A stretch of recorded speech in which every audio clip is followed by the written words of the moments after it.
This is current. This is an article by Walk Free, which is a global survey index that's keeps track of slaves across 160 different countries. All right, this was an article that they posted in February of 2022. Okay, this is a bunch of women seeking shade. I imagine it's a photo op like the fucking rest of them, but women seeking shade inside some boxes because it's hot as fuck over there and they have to wear all these clothes for some reason. These women are showing their faces. I don't know why. That's not good for them, and they could probably be killed for that over there. Anyway, global findings on modern slavery. An estimated 50 million people were living in situations of modern slavery on any given day in 2021. 2021, all right? Fucking 4 years ago. According to the latest global estimates in modern slavery, of these people, approximately 27.6 million were in forced labor and 22 million were in forced marriages. Okay, so of the 50 million people, about half of them is forced marriage. That's sex slavery, okay? The other half is forced labor, all right? That's well, the general thinking of what slavery is, right? Cotton fields, corn fields, rice fields, things like that. The most vulnerable, women, children, and migrants, remain disproportionately affected because they're the easiest to fucking get rid of. You kill the man because he'll fight you, and then take the women and children because you can overpower them pretty easily, right? More than 12 million of all people in modern slavery are children. I hate that. I hate that so much, okay? Violence against children boils my blood, all right? Boils it. And women and girls account for over half of them, okay? So about 54% of the 12 million people, of the 12 million children in slavery are girls. Fair. Again, women are a little easier to kidnap because they're a little weaker, so you'll have a little bit more girl... Jeez, I'm sorry. Excuse me. So you have a little bit more females than males, right? The global state of modern slavery and key findings. All right, let's go down there. The global state of modern slavery and key findings. The Global Slavery Index in the National Breakdown of the Index in Modern Slavery in 160 countries. This section presents findings from our country-level analysis. Okay, so the top 10 countries with the highest prevalence of modern slavery currently, today, has the highest amounts of slavery. The top 10 countries are, number 1, North Korea. Number 2, Eritrea. I don't think that's even a real place. Mauritania. That's not a real place either. Saudi Arabia. Turkey. Is that okay? Tajikistan. United Arab Emirates. Russia. Afghanistan. Kuwait. All right? This is where the most slaves are currently today that we know about. All right? Slavery has not been abolished across the globe. Okay, this is fucking wild. Right here, it has the United States as super low. But there's no... I guarantee you there is not one fucking slave in the United States. Not one. Because it was abolished in the United States before it was abolished anywhere else. Like 100 years prior to the United Nations saying it was bad. 4 of the 5 world regions, Africa, Arab states, Asia, and the Pacific, and Europe and Central Asia. So that's kind of this area here and here. Basically, like, Asia and Western Europe, honestly, is... Why the fuck do we take people from here? This is a terrible culture. Like, just all the way around. Fuck me. The 10 countries with the highest prevalence share some political, social, and economic characteristics, including limited protections for civil liberties and human rights. Many of these countries are in volatile regions, which have experienced political instability, conflict, and authoritarianism. Many are home to large numbers of vulnerable people, such as refugees or migrant workers. Migrant workers also, China absolutely has fucking slaves. I'm just saying. Anyway, migrant workers comprise the vast majority of the workforce in Saudi Arabia, or comprise, excuse me. The United Arab Emirates and Kuwait were where they effectively fall under the control of employers due to the kafala. system and have few, if any, labor rights. So in Kuwait, you just don't want to be a worker ever. Like you'll do what you're told and nothing more. The growing relationship between conflict and modern slavery. While our understanding of the relationship between conflict and modern slavery is growing, protracted conflict is a known risk multiplier as breakdown in the rule of law, loss of social support networks, and a large-scale disruption that occurs during conflicts all serve to increase risk of both forced labor and forced marriage. Okay, North Korea, Eritrea, and Afghanistan have all been involved in protracted conflicts. What the is this? Turkey, which lost millions of refugees, which hosts millions of refugees from Syria. No wonder there's. And Russia were both involved in the Syrian conflict. Russia also launched an invasion in Ukraine in 2022 after having annexed Crimea in 2014. A lack of data in countries experiencing conflict means that the estimates in these countries and the regions they are situated in will fall short of the true extent of modern slavery. Okay. Modern slavery in North Korea. In North Korea, 1 in 10 people are in modern slavery. Bro, what? 10% of the people are fucking slaves in North Korea? Jesus Christ. With the vast majority being forced to work by the state. Dude, what the fuck? This is a conservative estimate in the country that the UN Office of a High Commissioner of Human Rights found engages in widespread and systemic abuses such as torture, wrongful imprisonment, and forced labor against its citizens. Damn! There are also reports of North Korean women being lured or coerced into leaving the country to be sold as brides in China. Okay, yeah, so fucking absolutely slaves in China. You know where they're not being sold as brides? The United States. I'm just saying. Women who escape from those situations and return to North Korea often face punishment by the authorities rather than receiving support as victims of bride trafficking. We're fucking paying attention. Slavery still exists, but not in the West. Not in the Western Hemisphere, okay? Not in the Americas, not in the United States. End of fucking story. Alright. Which countries have the largest estimated numbers of people in modern slavery? I think we already covered that. China. Here we go. Collectively, the 10 countries with the largest estimated number of people in modern slavery include some of the world's most populous. Collectively, those countries, India has 11 million, China 5.8 million, North Korea 2.7 million, Pakistan 2.3 million, Russia, Indonesia, Nigeria all a little over 1 million, Bangladesh 1.2 million. Okay, first of all, hold on. This says the United States has 1.1 million people in modern slavery. That is a fucking lie. Notably, 6 of these countries are G20 nations. Okay, look, hold on. There's no way that people are fucking slaves in the United States. You kiss my ass. There is no way. And if they are, they literally chose to do that. Hold on. I'm looking this up now. Doing this right now.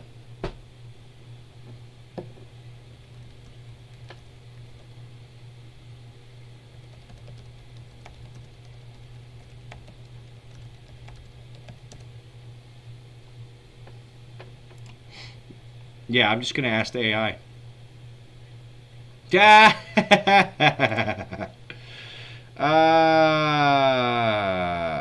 Mass incarceration and criminalization of poverty have created a modern-day abomination. Nearly 2 million incarcerated people in the United States have no protection. Oh my fucking God. No way. Oh my God. So this says that in the United States, 1.1 million people are people in modern slavery.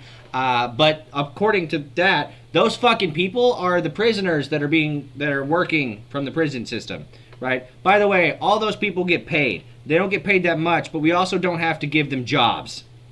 Okay? Are we fucking? These guys lost all their rights when they decided to victimize somebody in society. There's a reason they're in jail. And if we're counting people that are in jail as slaves in the United States, you can fuck off, Walk Free, all right? Jesus Christ.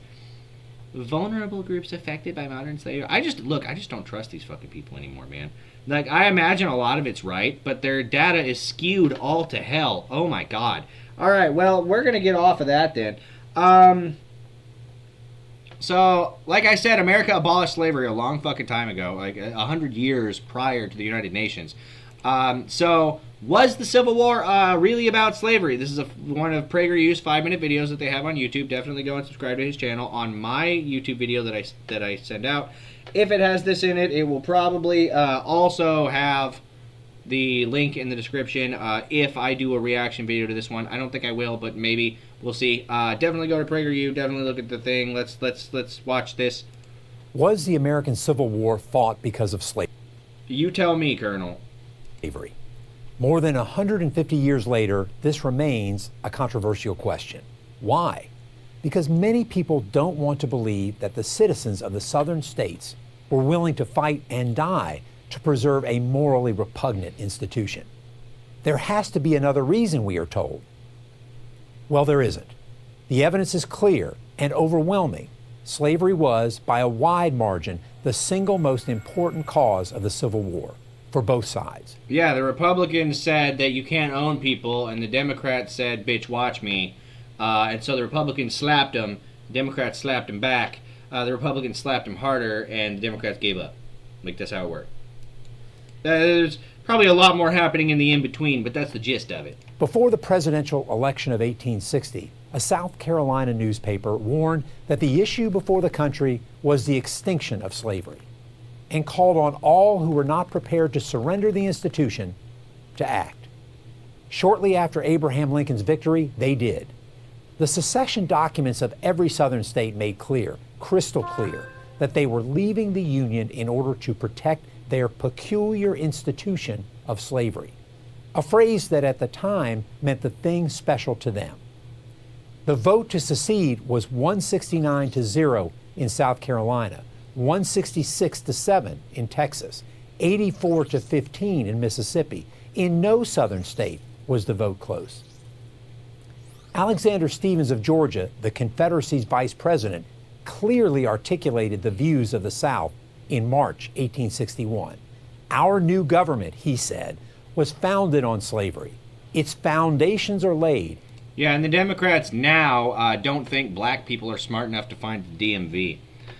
So they're not calling you a slave anymore, but they are treating you like a second-class citizen. So just keep that in mind the next time that you want to go and vote, because somebody has... because somebody... Forgive me, guys. I've not been feeling well today, so I'm trying to get through this. Where the hell was I at? Right. So remember that the Democrats think that you can't find a fucking DMV the next time you want to vote for them just because there's a D by their name.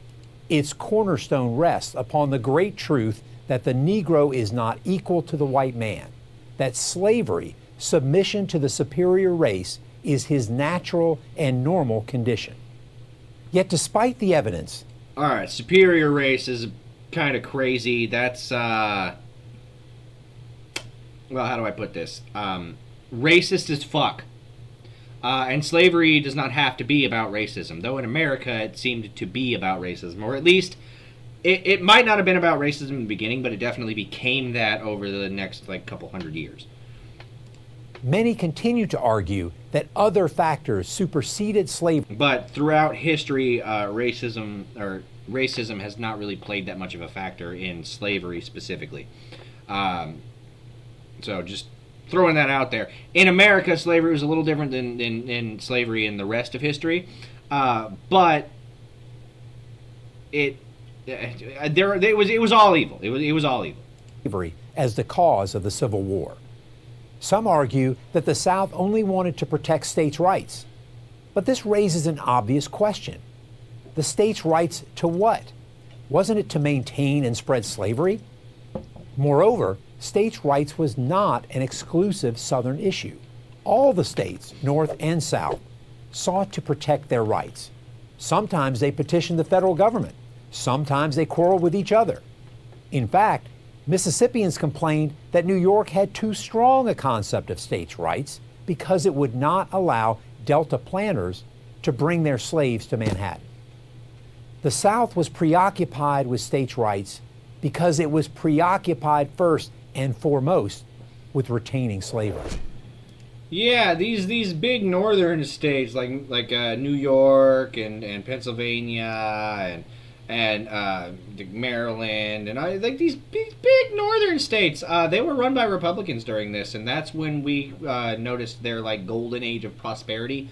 And then as soon as Democrats took over, shit just started kind of going downhill, and then that's when we end up with D.C. being like the most dangerous place to live in the whole world, right? Some argue that the cause of the war was economic. The North was industrial and the South agrarian. And so the two lived in such... Also, ultimately, we do actually need both of those. Somebody needs to grow the food, okay? And there happens to be a lot of land in the South. And then somebody needs to manufacture all the things, and there happen to be a lot of businesses up north, along with proximity to the energy production plants, right? Because there was a lot of hydropower and stuff up there. Economically different societies that they could no longer stay together. But also big places like Chicago are right on like the Mississippi River coming right out of the Great Lakes. And the Great Lakes were actually used for maritime trade a lot too, right? Because they all connect, and you can go through them, and then you can get to the Mississippi River, which takes you pretty much all the way down here to the Gulf from Lake Michigan. So like it's... The rivers in the United States today are even now still used for maritime trade.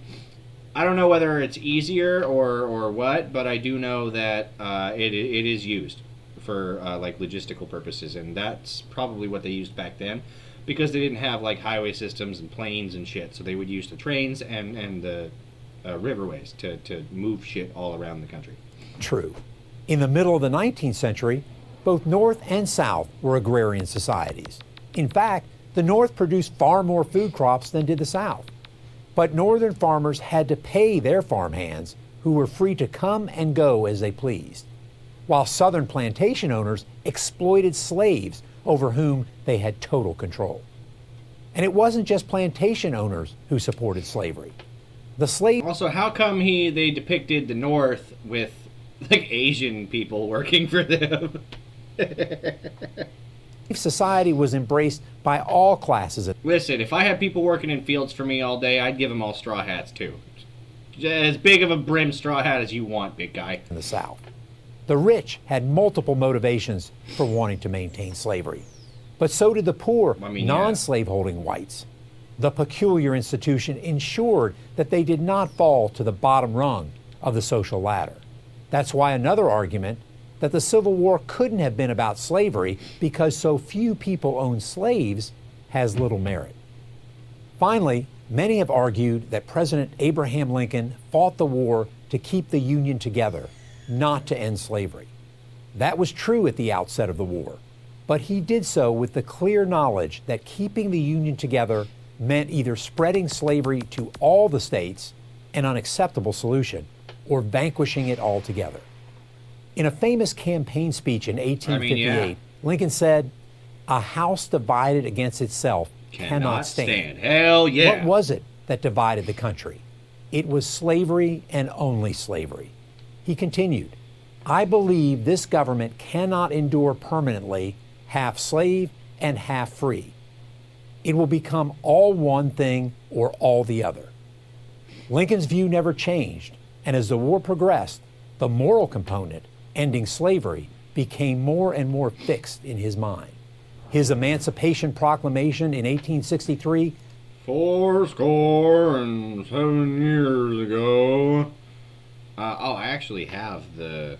when I went to D.C., I went to see the Lincoln Monument, and on one of those Lincoln Monuments, well, there's actually two speeches on either wall.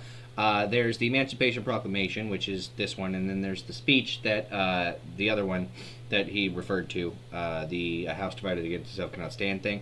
Both of those speeches are actually etched into the walls of his monument, which is actually really cool. I could pull it up on my phone and just read it to you from the picture, but I'm not going to. I encourage you to go and see DC for yourself. Turned that into law.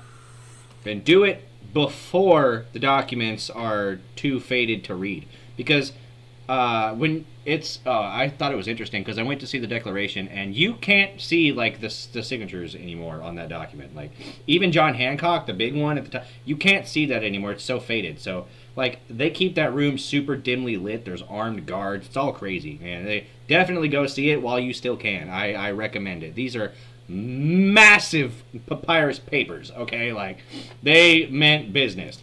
Slavery is the great shame of America's history. No one denies that. But it's to America's everlasting credit that it fought the most devastating war in its history in order to abolish slavery.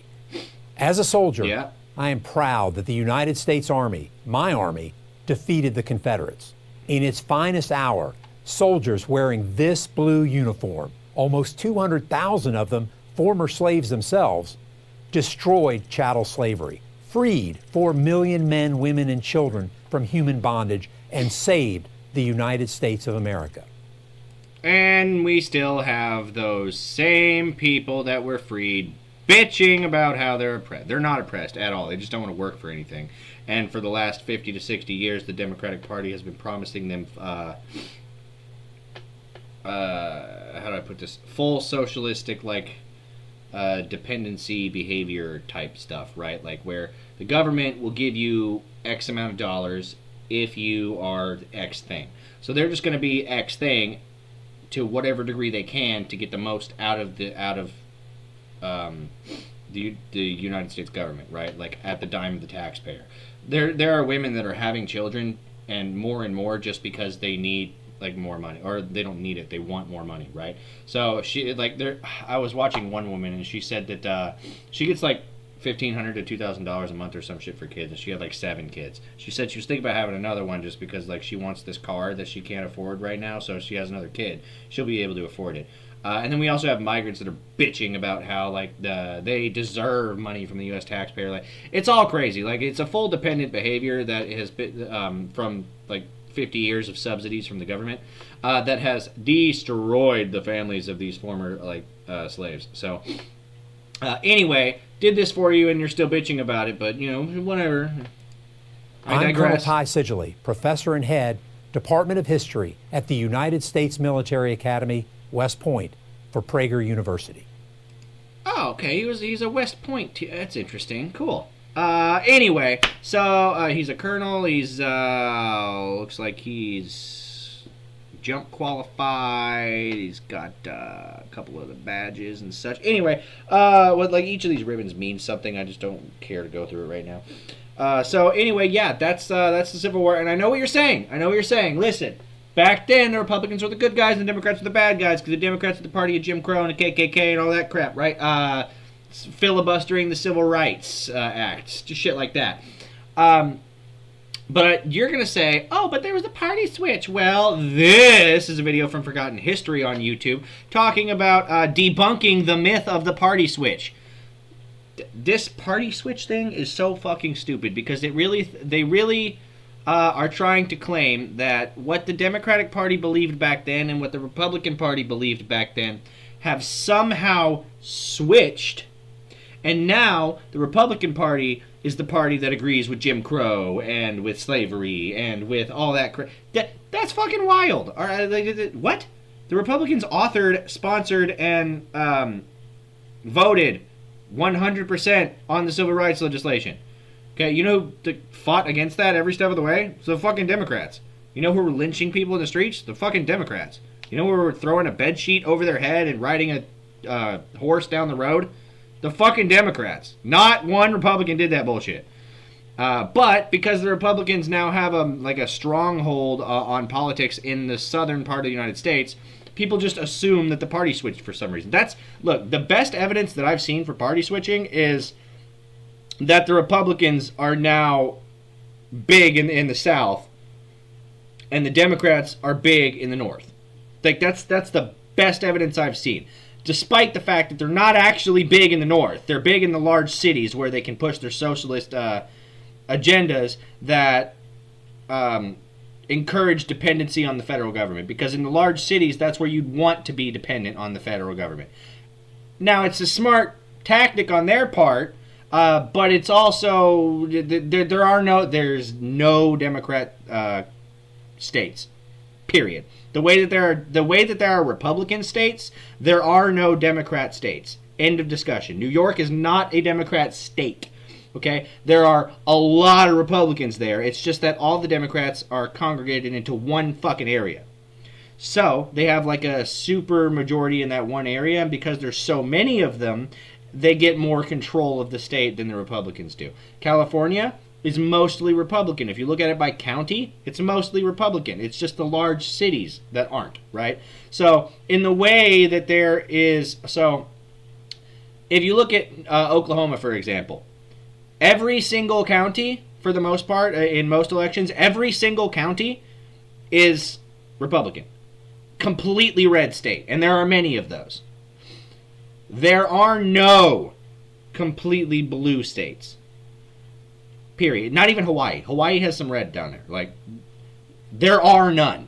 All right? Just throwing that shit out there. The Democratic Party believes mostly on the socialist dependency of the federal government. I'm just saying. So this is Forgotten History on YouTube again, debunking the myth of the party switch, which is absolutely a fucking full myth. All right, so let's see what really happened. Let me know, guy. What was forgotten in history? Oh, that's so cool. Oh, U.S. Capitol building. Story of one of the Fun fact, they electrify that dome to kill birds and squirrels on it so that it always looks good. Just saying. Badass, I know. most controversial theories in American political history. The party switch. One of the great and often repeated myths in American politics is the great switch of the two primary political parties.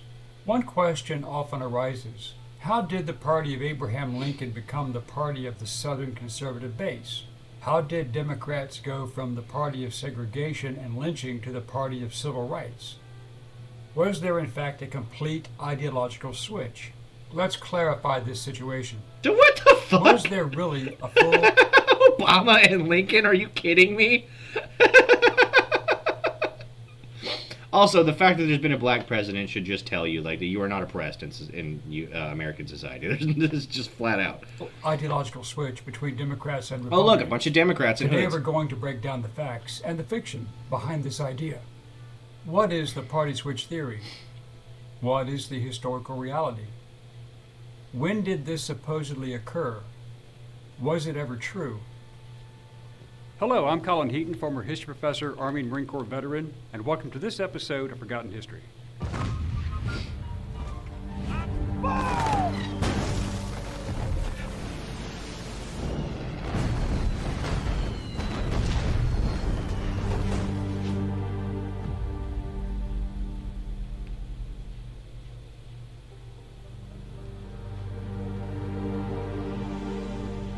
The theory suggests that Democrats and Republicans swapped ideological platforms during the 20th century, especially on issues like civil rights, race, and the role of government. In this version of history, the Republican Party supposedly embraced the policies and the voters of the old Southern Democrats, while Democrats claimed to have transformed into champions of civil rights and minority causes. They The claim. Democratic Party, In reality, as we they just- know it, was shaped by They claim. In reality, they just want to remind you how oppressed you are so that you vote for them because they'll give you free shit. Like, that's how it works. They're the party of government subsidies, so for you to accept a government subsidy, you must first believe that you can't do it on your own. In order to believe that you can't do it on your own, they need to tell you how systemically oppressed you are and that it's impossible for you to do it on your own because they won't let you. So you need to put me in charge so that we will let you now, right? It's fucking retarded, man. Like, it's so transparent too. It's crazy, and these retards keep falling for it. Like, what the fuck? Like, I think the average Somalian IQ is like 68 or something like that, and the average IQ of the American citizen is 90. Okay, both of those are stupidly low. Stupidly low. Okay, the U.S. Army, who will basically take anybody, won't accept you if you have an IQ that's like 80 or less. They've determined that you can't do anything of any use if you're that stupid. You can't even be a meat shield. Like, what the fuck, bro? Andrew Jackson, a populist but also a slaveholder. The Republican Party, founded in the 1850s, was the party of Abraham Lincoln and born in opposition to the expansion of slavery, but not the abolishment of slavery. Please see our videos on Jackson and Lincoln. After the Civil War, Republicans pushed Reconstruction policies to protect the rights of freed black people.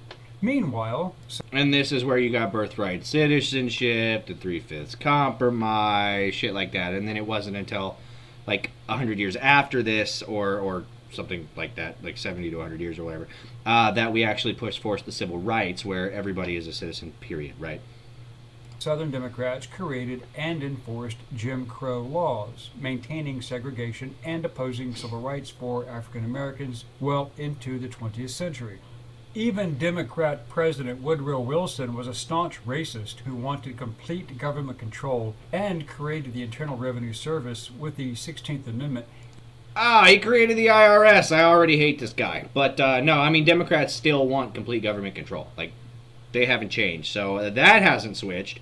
In 1913, and the Federal Reserve to take more money from Americans. I don't agree with the Federal Reserve either, but that's for a different reason than the IRS. By the 1930s, under Franklin D. Roosevelt, the Democratic Party began courting working-class voters, including northern black communities, with programs like the New Deal.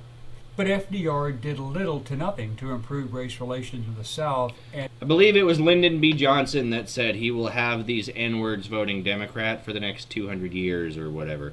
And it's directly because of the government subsidy thing that I explained earlier. And refused to support anti-lynching legislation or desegregation of the military.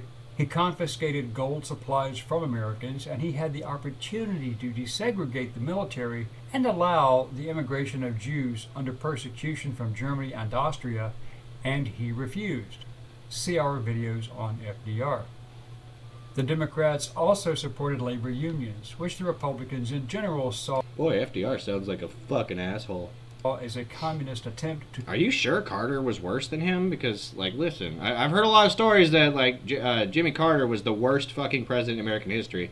But I don't know, this FDR guy seems pretty bad. Control effect. I mean, created the Fed, like the Federal Reserve. He created the IRS. He refused to desegregate the military and things like that. He refused to support any legislation that was for, like, desegregation. And apparently he also is the one that took all the gold reserves from America and put it in Fort Knox. And at this point, I don't even believe that that's gold that's in there anymore, because, like, I've seen that video and gold doesn't decay like that over time. It doesn't discolor like that. And also it didn't weigh what they said it weighed, so that was weird. Anyway, that's a different conspiracy theory that we can get into. I wonder what they did with all the gold that they took from us. Anyway, and why would they even take it? Like, what would be the reason for that? Like, the money that you have is a note. It is debt. It is a Federal Reserve note, okay? It is $1 worth of debt that you owe the bank, or the bank owes somebody, or whatever. Anyway, FDR seems like a pretty shitty guy. I wonder if I can maybe do next week on him. We'll see. Effective business practices. The Northern Democrats tended to be supportive of civil rights for blacks to gain their support away from the Republican Party, which was business-friendly and pushing for limited government involvement. But this divided the Democrats. Southern Democrats remained fiercely segregationist, while Northern Democrats grew more supportive of civil rights, causing growing tension within the party. The 1950s and 60s pressure mounted. Northern Democrats supported civil rights legislation to secure black votes, while Southern Democrats resisted fiercely, trying to block blacks from voting. Senators like Strom Thurmond and Robert Byrd, the latter a former KKK member, and see our video on him, were both Democrats who led the charge against civil... Okay, so Northern Democrats support integration, Southern Democrats support segregation, which is why Southern Democrats didn't win, because people wanted integration, and the Republicans, who were championing integration from the beginning, did end up winning a bunch in the South because their opponents wanted slavery. And yeah, no, it makes sense that the Democrats would get a stronghold in the North, and the Republicans would get a stronghold in the South, because the Democrats basically just gave up the fucking South. So, what the fuck? What is the switch? Civil Like, rights what? from within the Democratic Party. The other major opponent to civil and voting rights for blacks in the South was Texas Senator Lyndon Baines Johnson, the future president, who, along with Democratic Senator Robert C. Byrd. Okay, Robert Byrd is another guy that was, he's right up there with Jim Crow, right? But, anyway, Lyndon B. Johnson was the guy that I was just talking about. I wonder if they're going to bring up what he said about the black votes. Byrd of West Virginia fought tooth and nail to keep blacks from receiving legal recourse under the Constitution. Senator Byrd himself had, in the early 1940s, recruited about 150 of his friends and relatives and other associates to create a new chapter. Democratic Senator Byrd, in a bedsheet right there. The Ku Klux Klan in Sophia, West Virginia. He later changed his political position on civil rights as well, but remained a Democrat. Despite his long history of being previously opposed to the various civil rights bills, LBJ signed the Civil Rights Act of 1964 and the Voting Rights Act of 1965, largely due to political pressure and the rise of figures like Republican Barry Goldwater, who opposed federal overreach and supported racial equality. This alienated many white Southern Democrats, also known as Dixiecrats, who had historically opposed integration and supported segregation. This was when I'm hearing an awful lot of former Democrats that just suck. Where are the Republicans that were awful people? I'm just saying, where are they at?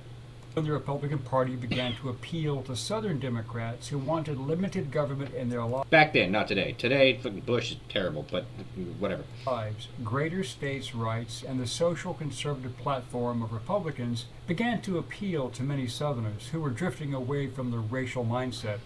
Goldwater's posture and perceived Just like I said, Southerners didn't want racial segregation anymore, so the Democrats that were still pushing for that in the South didn't win the elections, making the South a pretty wide majority Republican. hardline stance against communism was in alignment with conservatives, but it was also used against him, a position which LBJ initially claimed publicly to be opposed to, despite his later creating the Gulf of Tonkin incident as a ruse to get legislation passed to send American combat troops to South Vietnam. Due to the creation of welfare and other entitlements by the Johnson administration in order to buy the black vote through generational patronage, Democrats Northern Democrats' voter base, minorities, urban, social liberals, pro-Marxist, pro-immigration. Yeah, that's about where they're still at, honestly, although I think they've moved a little past, they're pro-Marxist, yeah, but they're also just flat-out socialists now. There's a Democratic Socialists of America. That's an organization, for some reason, that we allow to continue. Also, it's illegal for communists to live in the United States, just throwing that shit out there, and we could definitely throw those motherfuckers out. Southern Democrats' voter base were very religious, very conservative, and anti-immigration, which is why they ended up going conservative, and the Democrats just lost them as time progressed. So, interesting. The Northern Democrats are still basically this, or the Northern Democrats, in this video anyway, represent basically what I know to be the Democratic Party as a whole today. had a durable base among minorities, urban voters, and socially liberal intellectuals. Also, Southern Democrats were anti-legal immigration into their states, while the Northern Democrats promoted legal immigration. Also, Southern Protestants were typically more religious and church-going, while the Northern, East, and West Coast Democrats began to walk away from organized religion and adopted pro-Marxist platforms, which were deemed by Southern conservatives as anti-American. This all triggered a backlash, and Johnson famous platforms. I just want to say, look at this. I don't know if you guys are just listening or if you have it on your screen. If you have it on your screen, definitely look at this shit right now. Because this is Karl Marx. This guy over here on the left, that is Karl Marx. And for whatever reason, we take this dude seriously. He looks like an orangutan. What the fuck is this? What is this caterpillar on his lip here? That's not a mustache. There's no. No. And this 7 head he has here, what is this receding hairline? He tried his best to make it look, his hair and beard and mustache look like a mane, but it just doesn't work out that way. I mean, man licks so much boot, his mustache is the only thing that's not white. All right, what is this gay necklace he's wearing too? Bro, what the fuck is this? which were deemed by Southern conservatives as anti-American. He's so full of shit his eyes are brown, my guy. This all triggered a backlash, and Johnson famously said, "We have lost the South for a generation, but we have the black vote for the next 200 years." That's not what he said, though. That's not what he said. This was the moment when many Southern white voters, alienated by civil rights policies and federal welfare expansion, began to shift toward the Republican Party, not because the GOP embraced racism, but because it promoted limited government, states' rights, and traditional family values. Another factor aiding in the shift was the Vietnam War, which also divided the country along political lines, and LBJ took the greatest criticism from his own party as a result.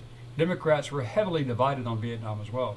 The majority of politically liberal Democrats opposed their own Democrat President Johnson regarding U.S. involvement, while more conservative Democrats and Republicans either took a neutral or pro-American involvement in fighting communism. In 1968, and I think we could all be pro-America, right? Like, that's a beat we can all dance to, right? Well, not the modern Democratic Party because they hate America, but the rest of them, the rest of us sane people. Look, I say that the next election, it's just Republicans and independents. The Democratic Party just isn't a thing anymore. I want that. Like, give me the independent party. Give me the Green Party. I don't care, right? Flat, no more of the D, all right?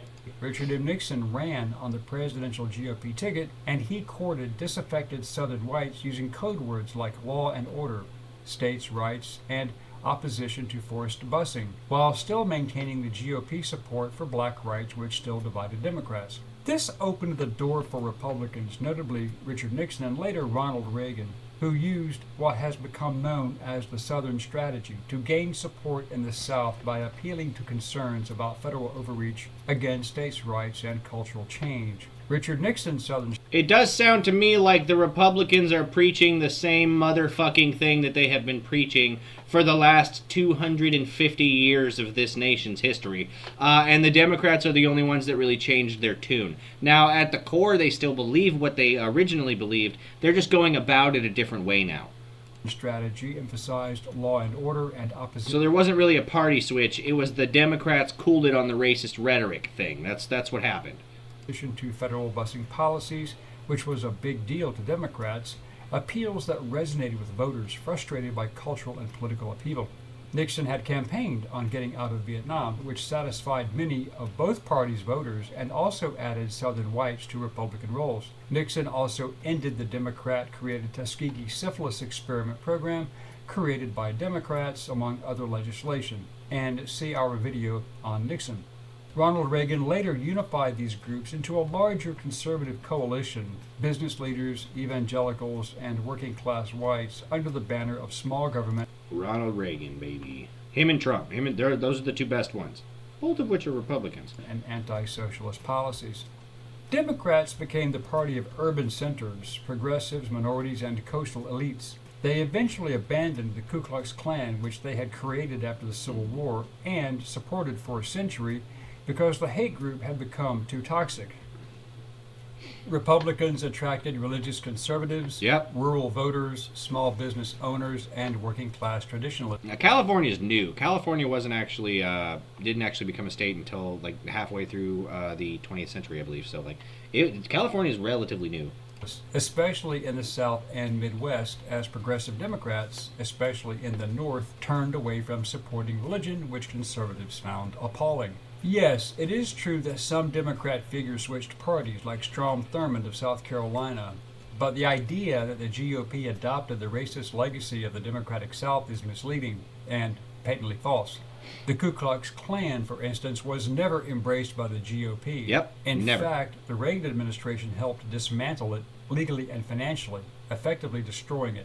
Over the years, Democrats embraced more progressive positions on gun control, gender identity, immigration, and race. They allied with activist groups like Black Lives Matter. All of which are stupid, by the way. There are two genders. Black lives do matter, but so do everybody else's, and no one was arguing that they didn't matter. Just throwing that shit out there. Antifa and others. Antifa is a terrorist group that all belong in jail. Whose critics argued furthered social... Now, they argue that it's not even a thing anymore. Like, don't trust your eyes, okay? Because Antifa's not a thing, despite having organizations, headquarters, uniforms, a handbook, and several other things, you know. But it's not a thing. It's not a thing. It is a terrorist organization, though, as believed by the United States government. And political division, and supported wanton violence. Oh, yeah, and this is back when a bunch of GOP people beat the shit out of them in a street because they decided to try and fight us for some reason, despite the fact that many Republicans despite the fact that veterans of the United States military in any capacity are overwhelmingly Republican. Meanwhile, many centrists... What made these keyboard warriors that don't know which bathroom to use think that it was a good idea to fist fight veterans in the street? and conservative Democrats, especially in the South, left the party altogether, becoming Republicans or independents. This wasn't a swap, it was an evolution. In essence, the Democrats who have revised their history to remove the stains of slavery, Jim Crow, and violence against blacks have lost control. They don't want you to be a slave, but they do think that they're better than you because they do think that you're stupid because you don't have a white skin color. That's not what Republicans think, but that is the argument that Democrats make. They can't do it themselves, so the government has to take care of them. Get the fuck out of here, man. Democrats love to identify Republicans as being the party of racist and anti-middle class workers. They claim that Republicans adopted all the evils of the old Democrats while never acknowledging the fact that the Democrats were the progenitors of the evil they now claim to oppose. So let's set the record straight. The Republican Party did not become the party of racism. Never once. Since the very beginning, it has been against that. The Democratic Party didn't suddenly erase its legacy of slavery, segregation, opposition to civil rights, lynching, and violence. No, it separated, fractured, and many of them either left the party to become Republicans or left the party to become independents. Okay, all right. Republicans still holding strong and standing strong like a tree through this entire fucking thing, by the way.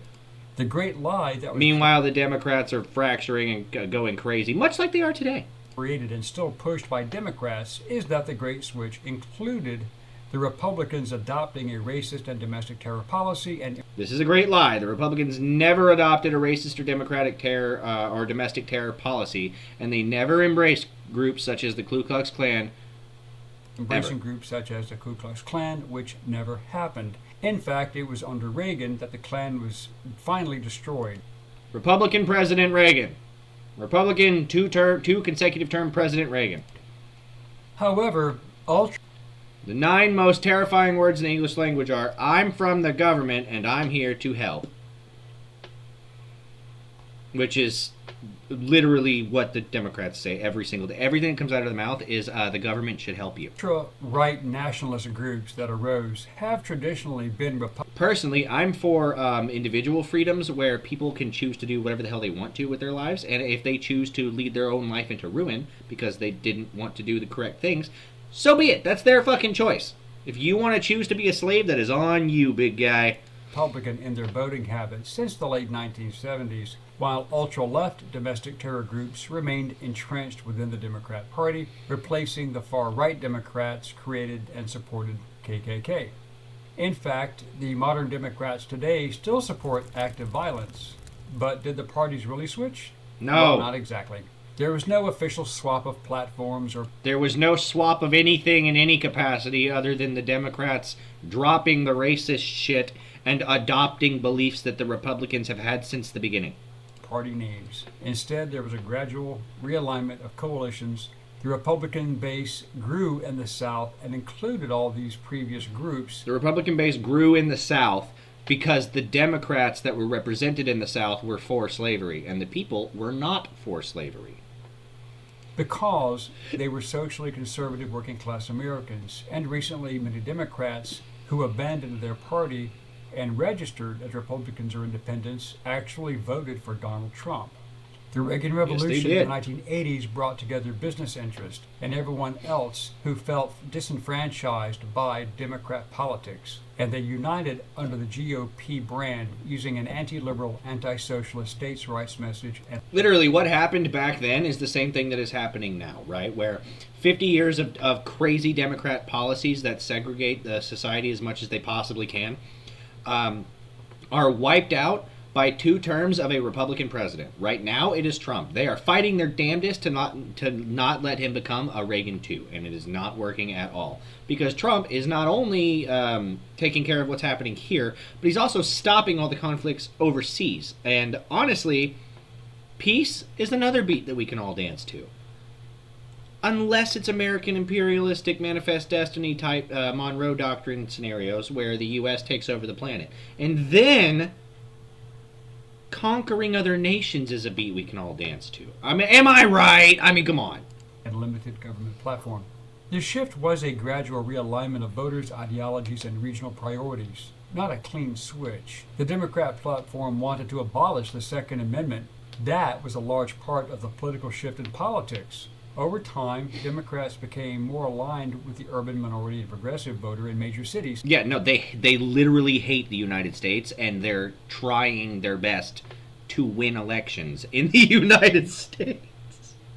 And it's fucking working in a lot of these large cities! Oh my god! On the east and west coast, and in large northern and even some southern cities. Look, this sign says media silences violence. You don't hate the media enough. They are all fucking liars. All of them. While the Republicans have attracted and contained and retained rural religious... I'm not the media, though. I'm an asshole on the internet, and you can trust my opinion. ...and conservative voters, particularly in the South and Midwest. More recent Democrat-supported criminal entities, such as Black Lives Matter and Antifa, and see our video on BLM, and even their left-wing socialist predecessors. I've made a video on Antifa also. You should check out mine at youtube.com/Sestel_G2D. Check out my videos, baby. Yes! Like the Weather Underground terrorists, and also see our video on them, remained loyal to and were supported by the Democrats, and still are to this day. These actions drove conservative Democrats even further away from the party, and further divided Democrats and forced others to change affiliation. These are stores that were ransacked and looted because they decided to decriminalize theft up to a certain dollar amount. But also, they would just, like, during these riots, they would ransack these fucking stores. Did not matter who owned it, did not matter what the store was, it didn't even matter what they sold, because people were running out with, like, arms full of shoe boxes. And the Democrats were arguing, these people just need it! The argument had been that the parties... These mostly peaceful protests. Like, the CNN had an actual Baghdad Bob, like, fucking for real. Literally standing in front of carnage and destruction and going, nah, it's fine! Literally swapped the names and positions. But the parties evolved gradually, and their ideological coalition shifted, and Democrat methods remained pretty much the same. Today's political map reflects decades of migration, economic change, and cultural realignment, not a simple party flip. African American voters, who largely supported the GOP after the Civil War, began overwhelmingly voting Democrat after the 1960s due to the laws passed by LBJ and the black support. Yeah, vote Democrat and you get free shit. That's where this started.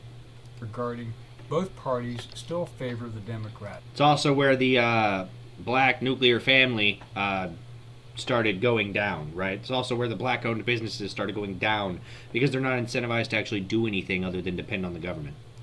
But in far less numbers. They kicked out the father. They kicked out the ability to earn for yourself. They kicked out your own self-confidence. And so you're completely subservient to the government, and the only way to continue to get all of your benefits and really the way that you fund your life, the only way to continue to get that is to continue to vote Democrat, regardless of how crazy they are, because the Republicans don't want to give you free shit. They want you to work for your own shit and be able to get whatever it is that you are able to get for yourself. Your life should be built off of the strength of your own back. All right? That's flat out, that's for real. Today. It's not about who changed names. It's about who showed up and what they stood for. People generally vote with their pocketbooks, and Democrat policies have always increased taxes, reduced employment opportunities, increased interest and mortgage rates, increased nonsensical spending at home and abroad, as well as increased the general cost of living.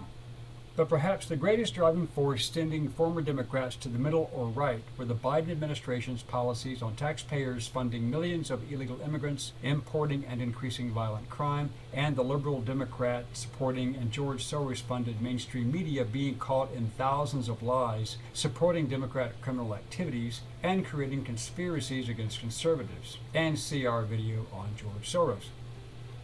So, to set the record straight, the two parties didn't switch names or trade platforms. I haven't covered George Soros, but a couple of the super rich people that are like huge Democrat donors are like the Rockefellers, George Soros, stuff like that, the Rothschilds.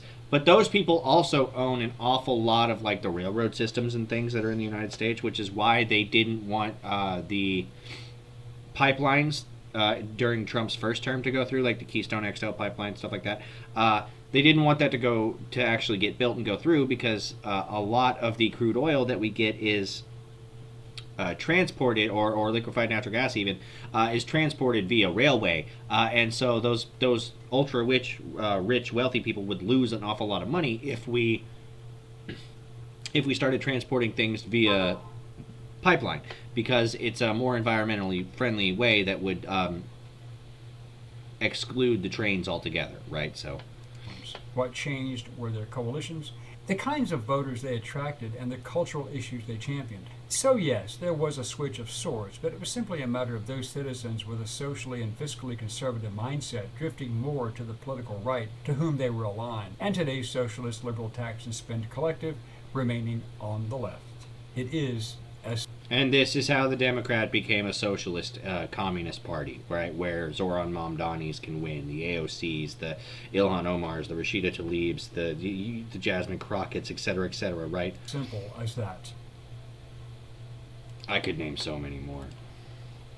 Thank you for watching this episode of... You are welcome, guy from Forgotten History. You need to eat a sandwich, sir.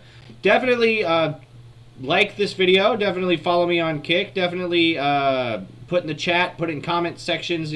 Let me know if you were a gladiator in the Roman Colosseum. What would your fighting style be? And you can only use the weapons that were like available in the time. You can't I'm gonna show up with a gun and kill everybody. No. That's not how it works. You have to do it. Anyway, follow me on Kick. Follow me on X at real_Cestal. Follow me on or subscribe to me on YouTube at youtube.com/Cestal_G2D, because I am the second coming. You can also look for me on Rumble if you're tired of YouTube. At rumble.com/Cestal. I am everywhere that videos are made, and I look forward to hearing from you guys. All right, I'll see you next week. Bye.